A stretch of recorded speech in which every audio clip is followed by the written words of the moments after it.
positiveyoga.com, and I'm here today to share a little yoga flow with you that's going to help if you have any low back pain or hip pain going on. I know a lot of you, when you're pregnant, you get low back and hip pain. A lot of us who aren't pregnant get that too.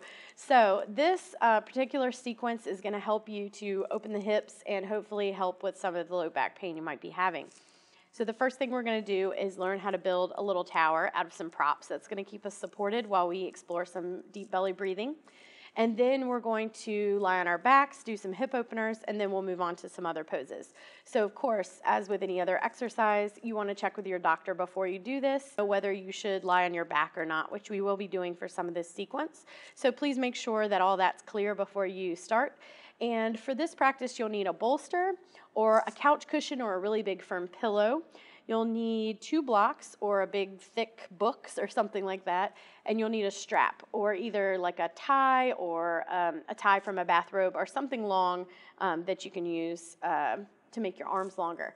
So gather your props and I'll see you on the mat. Okay, so the first thing we're going to do is build a little tower here. This is a great position for you to be in if you're in Shavasana or if you just want to rest and breathe for a little bit, which we're going to do at the beginning of the practice. So what I like to do is take 1 block on the high height and the other block long ways on the lower height, and then take the bolster and lean it up against this little tower that you're making here. So you may have to play with that a little bit, but feel like you get it in a place where it's kind of stable. And then you're going to sit right in front of the bolster and then just lie back onto the tower that you built. Now, you can rest your hands on your belly, or if you have some blocks or something, you can put under your arms so they're not just falling out to the sides. Or this might feel really good, and you want to try that. Okay, so you've built your tower. Now you're going to come and you're going to sit your butt right in front of the bolster and then go ahead and lie back. So you're in a nice reclining position. And I just have my knees bent and the soles of my feet on the mat. I'm just going to take my hands and rest them on my thighs.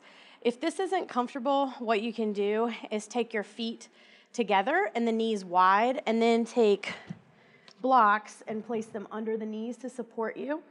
Otherwise, you can just bend your knees. So we're going to breathe here for a few minutes. So just place your hands on your belly, close your eyes, and just start to tune into your breath. Maybe at first just noticing what's happening with the breath. Where do you feel it in your body? Where does it originate? Do you feel like it's getting stuck anywhere? And just observing those things, just noticing without worrying too much about what that means or if it's good or bad.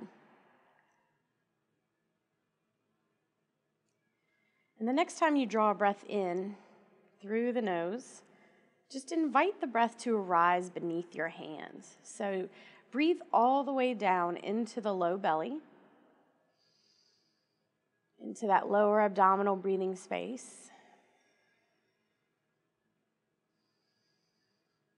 And feel the belly rise as you take an inhale breath and fall back down as you take an exhale breath.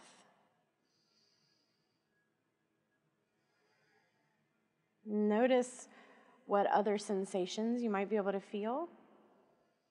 Maybe your back pressing into the bolster, your sit bones grounding down into the floor.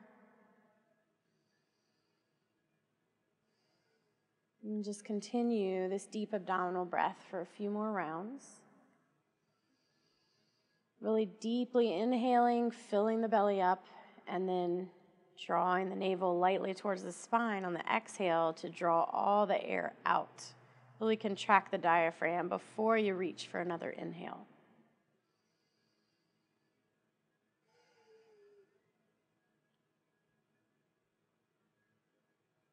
And then slowly flutter the eyes open. You can just bring the hands down to the mat, and we're going to go ahead and sit up. So just press your hands down and bring yourself to upright.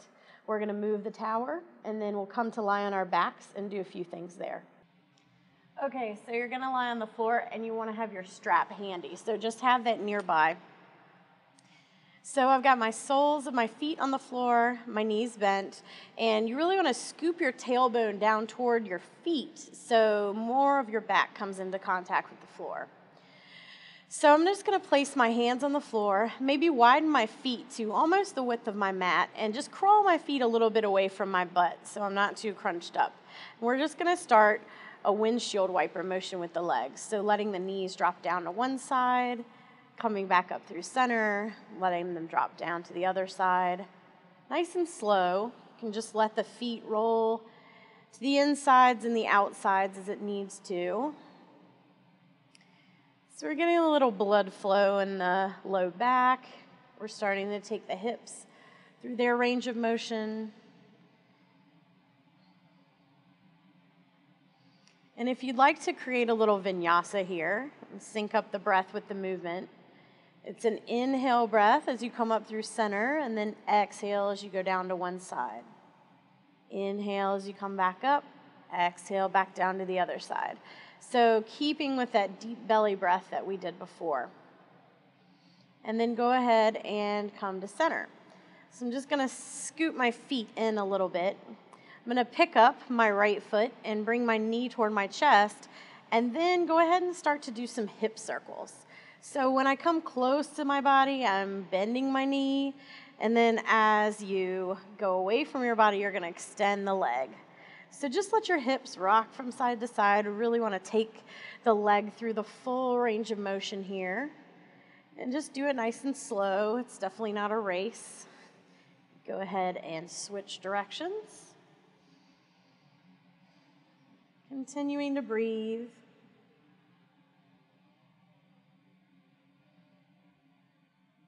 And return that foot back down. And we'll do the other side. Think about scooping the head of your femur into your hip socket, like you're kind of trying to get the last little bit of peanut butter out of that jar, scooping around. Get the synovial fluid moving and the joints, warm up the joints. So a lot of times if we have back pain, it's because our hips are super tight. And for those of us who are carrying children, our center of gravity is a little bit off, so our body doesn't quite know what to do with itself. All right, so once you finish that side, you're going to return both feet down to the mat. And then we'll go ahead and take the strap. You want to loop the strap around the ball of the foot and take the leg straight up into the air. So we want the leg long and the arms long. So if you're trying to be really close by to your face and your knee is bent and you're straining up off the floor, that's not what we want. So take your leg as far away from your face as you need to be able to have the leg comfortably straight. So for some of us, our hamstrings are talking to us right now, and that's okay. Just breathe into the hamstring. It's kind of just a little imagination experiment. Inhale deep into the belly, and then as you exhale, see if you can imagine sending the breath to wherever you're feeling the sensation, wherever you're feeling a stretch. And just hold here and breathe for a few minutes. If you like, you can take that other leg and lengthen it along the floor and really press out through the heel so the foot doesn't go lazy and just fall off to the side. Really press through the heel. If you do that and it hurts your low back, just keep the knee bent. All right, so we'll take both sides of the strap in the left hand. Take your right thumb and put it into your right hip crease so you can sort of roll that hip away from you. And then just come across your body about 3 or 4 inches, and you're going to feel some sensation in the outside of this right leg. If you come over like this and your hip rolls up off the ground, you went too far. And just breathe here.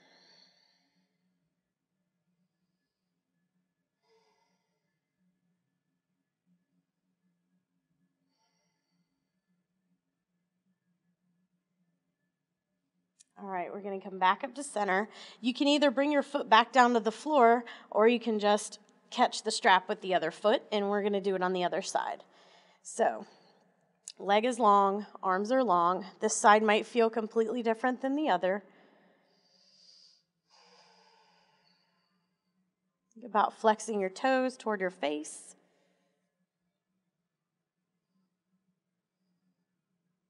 Notice if the kneecap is kind of to the center, to the midline of the body, or if your leg has splayed out to one side or maybe to the inside even.